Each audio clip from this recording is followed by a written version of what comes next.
What's up guys, welcome back. So this is your computer class and I'm your computer faculty. So my dear, आज की इस video में हम बात करने वाले हैं अपने फंडामेंटल ऑफ कंप्यूटर का पार्ट सेकंड.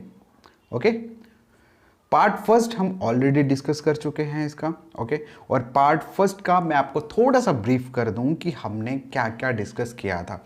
पार्ट फर्स्ट में हमने फर्स्ट ऑफ ऑल कंप्यूटर क्या है उसकी डेफिनेशन हमने पढ़ी थी उसमें. ठीक है, डेफिनेशन पढ़ी थी. देन उसके बाद उसके फीचर्स के बारे में पढ़ा था, उसके फंक्शंस के बारे में पढ़ा था. उसके बाद हमने डाटा के बारे में पढ़ा था, डाटा के बाद इंफॉर्मेशन के बारे में पढ़ा था. देन उसके बाद हमने करेक्ट इसके लिमिटेशंस, एडवांटेजेस, ओके, इन सभी चीज़ों के बारे में पढ़ा था. अब मैं आपको एक चीज़ बताता हूँ. देखिए, मुझे क्वेश्चन किसी ने पूछा था कि जो फंडामेंटल है, फंडामेंटल ऑफ कंप्यूटर जो मतलब आपका टॉपिक है. ठीक है, मैं यहीं पे लिख रहा हूँ ऊपर, फंडामेंटल ऑफ कंप्यूटर जो टॉपिक है. इसने मुझे पूछा था कि इसके अंदर क्या क्या आता है, मतलब what's a specific thing you have to study in this particular topic. Okay, मतलब आपको इस पर्टिकुलर टॉपिक में क्या पढ़ना है. तो माय डियर, मैं आपको बता दूं कि फंडामेंटल ऑफ कंप्यूटर, देखिए फंडामेंटल का मतलब होता है बेस, आधार. मतलब कंप्यूटर जो है वो किस आधार पे है. ओके, तो अब जब बेस की बात चल रही है तो मतलब इस पर्टिकुलर टॉपिक में, फंडामेंटल ऑफ कंप्यूटर में, हमें सब कुछ पढ़ना है कंप्यूटर के बारे में. ठीक है, मतलब मोटा मोटा हमें पूरी जानकारी इस फंडामेंटल ऑफ कंप्यूटर के टॉपिक में दी जाती है. ओके, सो नेक्स्ट जैसे जैसे हम बढ़ते जाएंगे आगे, फॉर एग्जांपल जैसे इनपुट आउटपुट, जैसे उसके बाद जनरेशन, आउटपुट इनपुट डिवाइसेस हो गया, उसके बाद हार्डवेयर सॉफ्टवेयर हो गए, पर्टिकुलर एमएस वर्ड. ओके, तो ये क्या है, ये पर्टिकुलर टॉपिक्स हैं किसके, कंप्यूटर के. बट जब हम बात करते हैं फंडामेंटल ऑफ कंप्यूटर्स की, सो इसका मतलब कि इसमें कंप्यूटर में जितनी भी चीज़ें आती हैं, ओके, जितने भी इसमें यूनिट्स हैं, कंपोनेंट्स हैं, ओके, किस तरह से इसकी प्रोसेसिंग होती है, वो सभी चीज़ें हम इसमें मोटा मोटा पढ़ते हैं. So that's why you can say fundamental of computer means we have to cover all the things in not in a deep manner, but we have to cover all the things that comes in computer system. Okay, so guys, I hope कि आपको fundamental of computer topic में क्या क्या पढ़ना है, जैसे मैंने बता दिया, पता लग गया. फंडामेंटल से वर्ड भी पता चल गया, फंडामेंटल का मतलब क्या है. ओके, सो देखिए, लेक्चर स्टार्ट करने से पहले मैं आप लोगों को ये बताना चाहता हूँ कि माय डियर, कंप्यूटर जो सेक्शन है हमारी, ये टफ नहीं है. ठीक है, ये बिल्कुल भी टफ नहीं है, क्योंकि ये एक ऐसी चीज़ नहीं है जो रिलेट करती है आपकी हिस्ट्री से या कुछ ऐसा वैसा.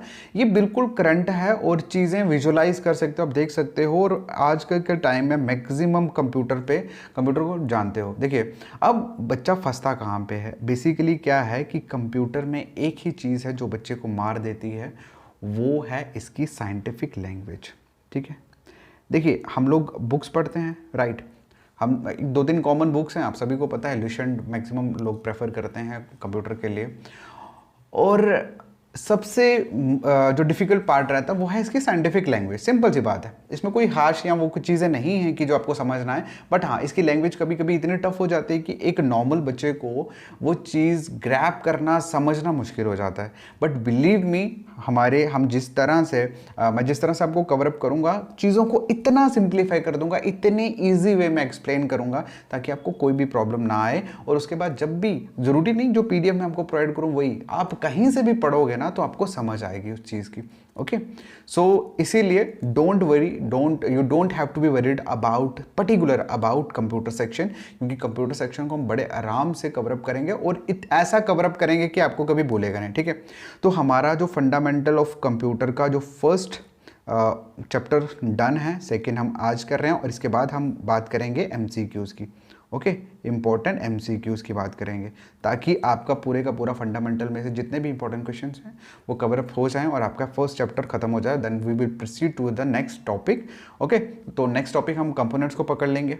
ओके, सो चलिए शुरुआत करते हैं आज के हमारे पार्ट 1 फंडामेंटल ऑफ कंप्यूटर के पार्ट 2 की। और पार्ट 2 में हम लोग पढ़ने वाले हैं अगेन कंप्यूटर सिस्टम के बारे में।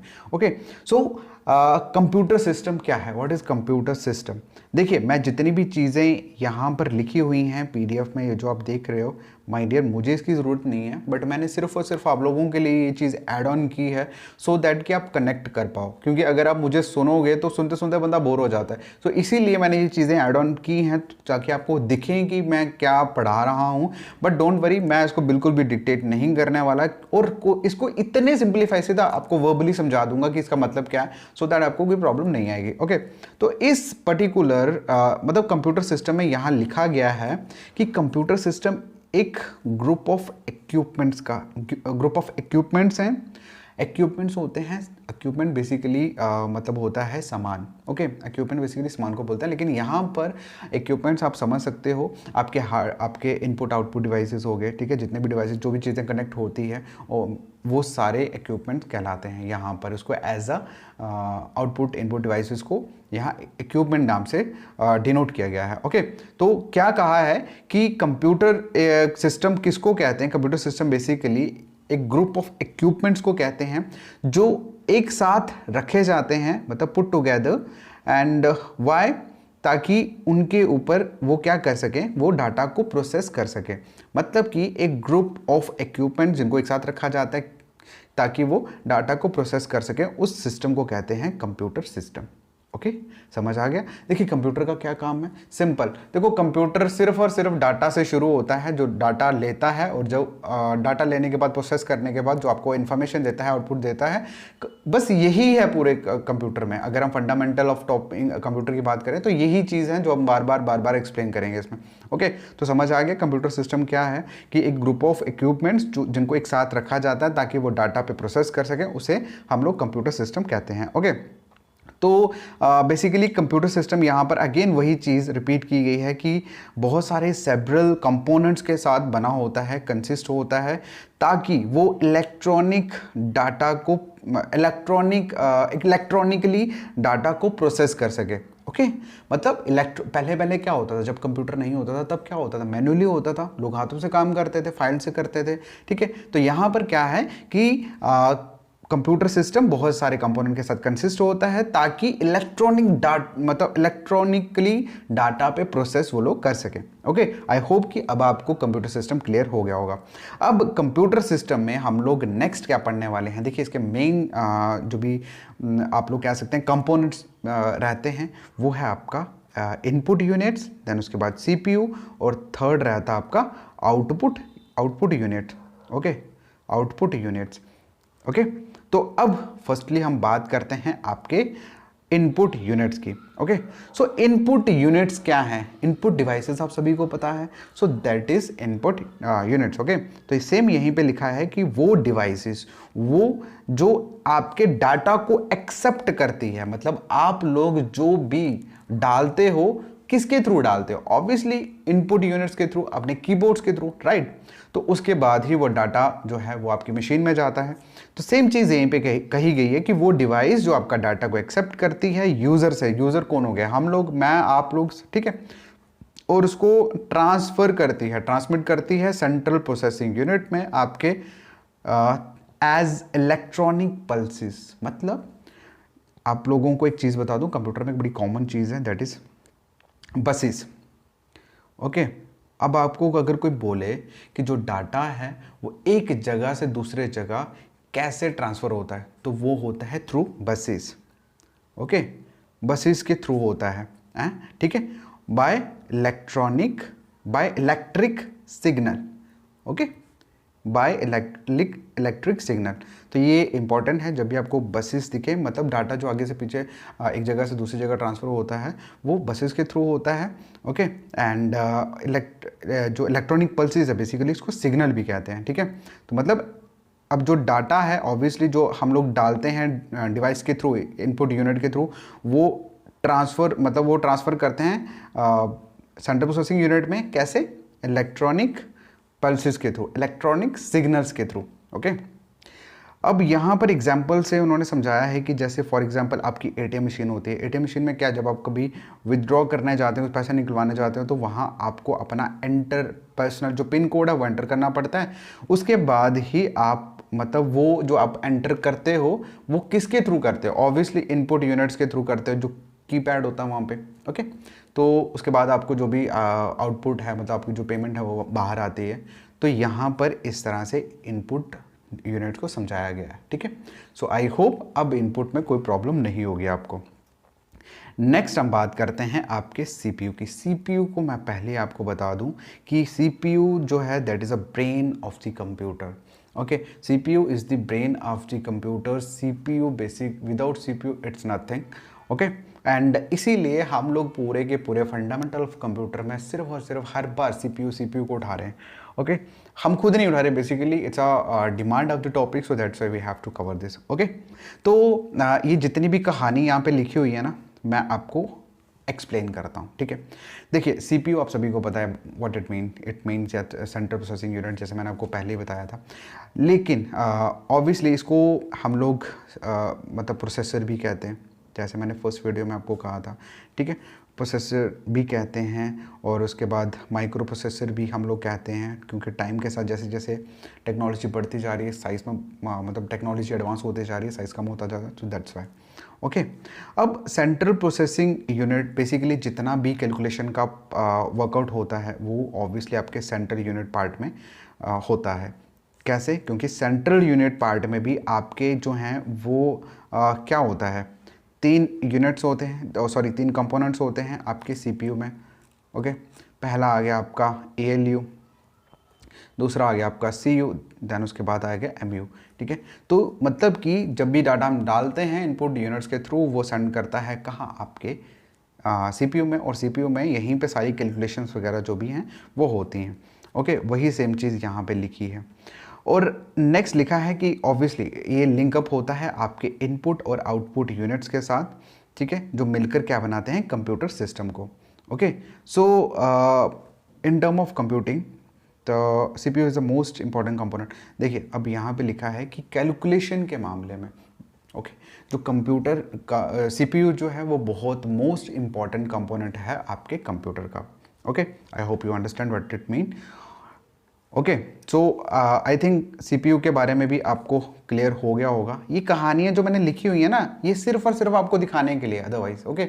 बाकी आप मेरी बात सुनो, एक्सप्लेनेशन सुनो, आपको ये पढ़ने की ज़रूरत ही नहीं पड़ेगी। ठीक है, उसके बाद आप कोई भी बुक उठाओगे ना, आप तोते की तरह खुद ही बोलोगे। ठीक है, क्योंकि देखो मेरी बात सुनो, कंप्यूटर में जितने भी फंक्शंस हैं भैया हर जगह एक ही होंगे, लेकिन डिफरेंट बुक में डिफरेंस क्या होता है, सिर्फ और सिर्फ लैंग्वेज का। कहीं पे आपको बहुत ईजिली चीज़ों को लिखा गया होगा, समझ आ जाता है, कहीं पे इतनी साइंटिफिक लैंग्वेज आपको यूज़ की गई होगी, आपको लगेगा कि भैया मुझे कुछ आता ही नहीं है। ठीक है, तो इसलिए प्रॉब्लम में नहीं है ना, टेंशन में नहीं है ना, I will solve everything, I will explain everything in a very easy manner, in a very easy way, so that anyone who doesn't take any look toward this particular subject, he may can understand the thing whatever I say. Okay, so don't worry. तो अब हम बात करते हैं आपके देखिए CPU के sequence की। ओके, CPU के सीक्वेंस की हमने पढ़ा कि CPU में क्या होता है बेसिकली, कि ये जितना भी कैलकुलेशन जो फंक्शनिंग होती है वो हमारे CPU में होती है, राइट। अब हम बात करेंगे उन फंडामेंटल सीक्वेंस की जो बेसिकली सीपीयू में परफॉर्म होते हैं। ठीक है, और वो साइकिल क्या है, वो साइकिल क्या है, वो साइकिल है बेसिकली ये, मतलब क्या करता है, क्या होता है आपका सीयू जो है कंट्रोल यूनिट। ठीक है, कंट्रोल यूनिट आप लोग ऐसा कह सकते हो कि सीपीयू का, कंप्यूटर का एक ऐसा कंपोनेंट है जो कि कंप्यूटर को इंस्ट्रक्शन देता है कि भैया कहाँ से डाटा उठाना है, किसको देना है, किसको उसके ऊपर फंक्शन करना है एंड ऑल। ओके, सो यहाँ पर क्या होता है, सीपीयू में क्या होता है, first of all data fetch होता है, हम जो भी उसमें डालते हैं उठाता है, ठीक है, डाटा उठाता है, जो भी हमने उसमें उठाने के बाद क्या करता है, उसको डिकोड करता है, मतलब हम जो भी उसमें इंफॉर्मेशन चाहते हैं उसके रिलेटेड, तो वो पीछे, क्योंकि वहाँ तो सारे का सारा कोडिंग फॉर्म में होता है, तो उसको क्या करते हैं, वो डिकोड करते हैं, मतलब अपने हिसाब से उसको एक वैल्यूएबल, एक प्रॉपर इंफॉर्मेशन में कन्वर्ट करते हैं, एंड जब वो कन्वर्ट हो जाता है उसके बाद वो एग्जीक्यूट करते हैं हमारे सामने इन द फॉर्म ऑफ मतलब through output devices, okay, through output devices. So my dear, ये था वो साइकिल, वो फंडामेंटल सीक्वेंस ऑफ स्टेप्स, मतलब वो सीपीयू के वो स्टेप्स जिसके थ्रू डाटा गुजरता है, हम लोग इनपुट करते हैं डाटा, एक रॉ डाटा, और हमारे सामने इंफॉर्मेशन के रूप में आउटपुट यूनिट्स के फॉर्म में मतलब थ्रू हमारे सामने आता है, ओके। सो अब ये जितनी भी कहानी यहाँ पे लिखी है ना, ये फर्दर इन्हीं सिर्फ 3 चीज़ों को मतलब थोड़ा सा एलेबोरेट किया है, ओके। यहाँ पे वही लिखा है कि एक सिंगल इंस्ट्रक्शंस जो हम डालते हैं ये उठाता है कहाँ से, मेमोरी से, फिर उसके बाद उसको डिकोड करता है, ओके, मतलब जो भी उस चीज़ के एक्शन जो भी रिक्वायर्ड होता है वो उसके ऊपर डालता है और उसको देन एग्जीक्यूट कर देता है हमारे सामने, ओके। तो यहाँ पर लिखा है कि जो फर्स्ट हाफ जो साइकिल होता है बेसिकली वो इंस्ट्रक्शन से ट्रांसफ़र, देन उस मेमोरी से ट्रांसफ़र करता है, देन उसके बाद वो रजिस्टर्स को देता है, रजिस्टर होते हैं कहाँ, आपके मेमोरी यूनिट्स में, ठीक है, मेमोरी यूनिट्स में। मेमोरी यूनिट में क्या होता है, सेट ऑफ रजिस्टर्स जो क्या क्या करते हैं, जिसमें क्या होता है, फ्लिप फ्लॉप्स होते हैं, और फ्लिप फ्लॉप्स क्या करते हैं आपके मतलब आपके 1 यूनिट डाटा को स्टोर करते हैं वहाँ पे, ओके। तो ये सेम चीज़ यहाँ पे कही है कि फर्स्ट हाफ में वो जो भी हमने इंस्ट्रक्शंस डाली होती हैं उसको ट्रांसफ़र करते हैं मेमोरी से, ओके। उसके बाद उसको मतलब रजिस्टर तक डालते हैं, रजिस्टर तक पहुंचते हैं, फिर उसके ऊपर काम होता है, डिकोड होता है, और जो अगला वाला जो हाफ होता है वो हमें इंस्ट्रक्शन को एग्जीक्यूट कर देता है थ्रू आउटपुट यूनिट्स, ओके। तो नेक्स्ट वही लिखा है कि ये साइकिल जो है वो कॉन्टीन्यूसली रिपीट होता रहता है सीपीयू में, जब कब से लेके कब तक, मतलब जब हम स्टार्ट करते हैं कंप्यूटर को और जब हम कंप्यूटर को ऑफ करते हैं, शट डाउन करते हैं, ओके। सो माय डियर, ये जो साइकिल है ये आपको पता होना बहुत ज़रूरी है क्योंकि ये एग्जाम में पूछा जा सकता है, ओके। मतलब पहले डाटा को फेच करते हैं, देन उसके बाद वो डिकोड करते हैं, देन उसके बाद एग्जीक्यूट करते हैं, ओके। नेक्स्ट देखिए, जब सब कुछ हो गया, हमने डाटा डाल दिया, डाटा पे काम हो गया, हमारे सामने आ गया, नेक्स्ट आता है स्टोर रिजल्ट का, ओके। तो ऑब्वियसली जो रिजल्ट जनरेट होता है उसके ऊपर ऑपरेशन के अकॉर्डिंगली उसके बाद वो आप स्टोर हो जाता है आपकी मेन मेमोरी में, या मतलब आपके आउटपुट डिवाइसेस में वो डिस्प्ले हो जाता है, ओके। सॉरी अगर आपको बाहर से आवाज़ आ रही होगी, ओके। तो ये था हमारा प्रोसेसिंग। सो अब मैं एक ऑब्वियसली एक डायग्राम बना के आपको दिखाऊंगा कि बेसिकली जो प्रोसेसिंग होती है जो अभी तक हमने पढ़ा वो किस तरह से होती है, ठीक है। देखिए, ये है आपका input units, first of all ये है ये है आपका इनपुट यूनिट्स। तो यहाँ से क्या होता है, हम लोग जो भी डाटा डालते हैं, ठीक है, ये ट्रांसफ़र करता है कहाँ, ये ट्रांसफ़र करता है आपके सीपीयू में। अब सीपीयू में 3 कंपोनेंट्स होते हैं, फर्स्ट हो गया आपका एएलयू, देन हो गया आपका सीयू, देन उसके बाद एमयू, ओके। उसके बाद मतलब ये जैसे हम इनपुट डालते हैं वो सारा सीपीयू में जाता है, सीपीयू में जाने के बाद उसके ऊपर प्रोसेसिंग होती है। अब वो प्रोसेसिंग जो है मतलब जो भी रिक्वायरमेंट के हिसाब से जैसी होती है, मतलब जो भी हमें चाहिए होता है रिज़ल्ट, वो इसके बीच में ही सीयू ही अलग, चाहे वो अगर हमारा कैलकुलेशन का पार्ट है तो सीयू उसको एएलयू में भेज देता है, क्योंकि जितने भी अर्थमेटिकल पोर्शंस होते हैं, अर्थमेटिकल लॉजिकल जितने भी ऑपरेशंस होते हैं वो ये सारे यहाँ पे परफॉर्म किए जाते हैं, ठीक है। तो जितना सब कुछ परफॉर्म होने के बाद हमें एक डिज़ायर रिजल्ट मिलता है आउटपुट डिवाइसेस के थ्रू, आउटपुट यूनिट्स के थ्रू वो हमें शो हो जाता है, ओके। सो गाइज ये है वो सारे का सारा प्रोसेस जो अभी तक हमने पढ़ा जो भी होता है, ओके। नेक्स्ट अब हम बात करते हैं हमारे, आप सभी को पता है जो हमने पढ़ा अभी सीपीयू के बीच में 3 इम्पॉर्टेंट कंपोनेंट्स होते हैं, ओके। 3 इम्पॉर्टेंट कंपोनेंट्स होते हैं एंड जिनमें से फर्स्टली हम लोग अगर बात करें तो वो आता है आपका arithmetical logical unit ALU, okay. तो एएलयू के बारे में अगर मैं बताऊं, मैं ऑलरेडी बहुत ज़्यादा चीज़ें इसमें एक्सप्लेन कर चुका हूं, तो उसमें कुछ ज़्यादा खास नहीं, बट जो भी चीज़ें हैं वो मैं डिस्कस कर देता हूं। तो ऑब्वियसली मैंने आपको पहले भी कहा था कि जितने भी अर्थमेटिकल ऑपरेशंस जो होते हैं एंड डिसीजन मेकिंग जो भी प्रोसेसिंग ऑपरेशंस होते हैं, वो सारे आपके यहाँ ALU में परफॉर्म किए जाते हैं। Okay, firstly obviously data transfer होता है, moving data from one location to another. उसके बाद अर्थमेटिकल ऑपरेशंस, मतलब मैं इसकी बात कर रहा हूँ, ALU में जो भी चीज़ें ऐड मतलब आएंगी वो मैं आपको एक्सप्लेन कर रहा हूँ। उसके बाद अर्थमेटिकल ऑपरेशन मतलब सब्ट्रैक्शन, एडिशन, मल्टीप्लिकेशन, डिवीजन, ये सब कुछ इसमें आता है। देन उसके बाद लॉजिकल मतलब डिसीजन हो गया आपका लॉजिकल ऑपरेशंस, मतलब इसमें क्या होता है कि कंपैरिजन हो गया, ट्रू फॉल्स हो गया, या क्वांटिटी या जो भी है वो भी सारे हम लोग ALU मतलब इस वाले कंपोनेंट में CPU के परफॉर्म किए जाते हैं। ओके, क्लियर हो गया ALU का। अब हम बात करते हैं ALU के नेक्स्ट कंट्रोल यूनिट की, CU की। और कंट्रोल यूनिट मैंने पहले भी आपको कहा था कि ये एकमात्र ऐसा जैसे the only one component of CPU जो कि पूरे मतलब जो CPU को डायरेक्शन देता है कि कहाँ, मतलब इंस्ट्रक्शंस देता है कि भैया कहाँ से उठाना है डाटा को, कहाँ से उठाना है, किसको भेजना है, किसने उसके ऊपर ऑपरेशन करना है and all.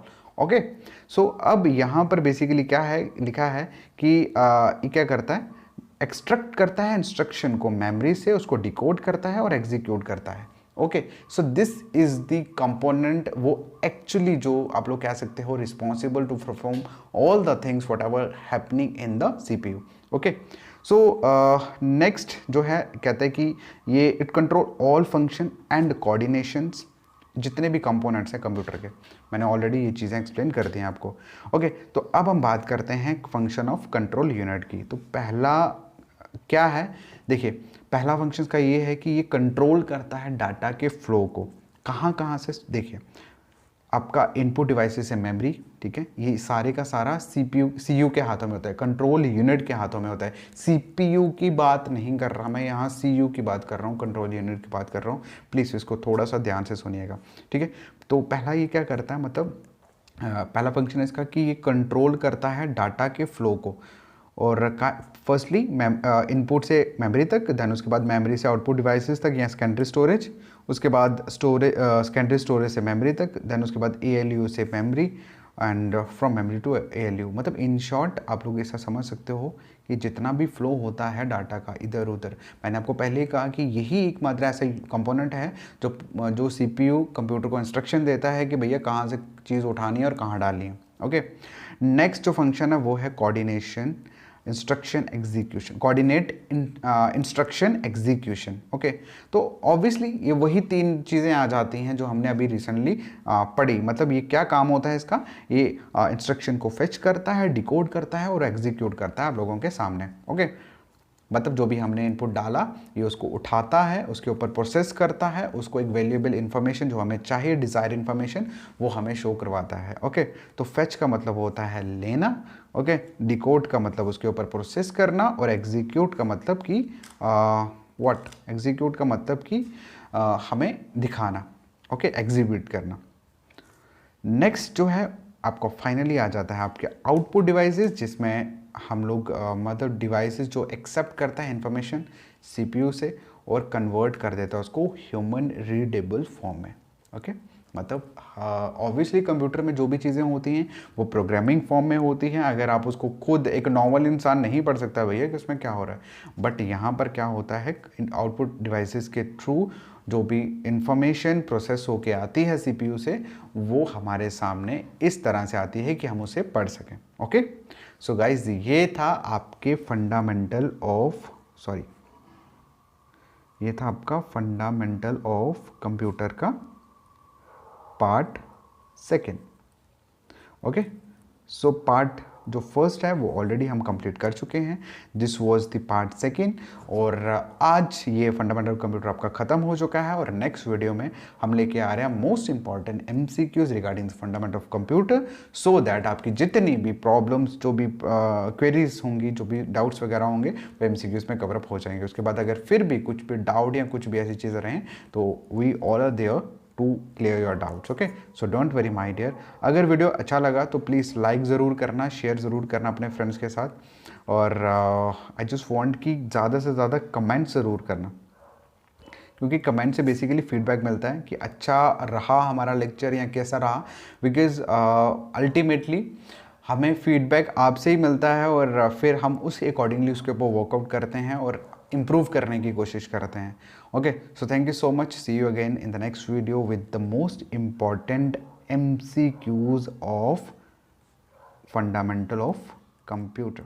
Okay, thank you so much. Bye, take care.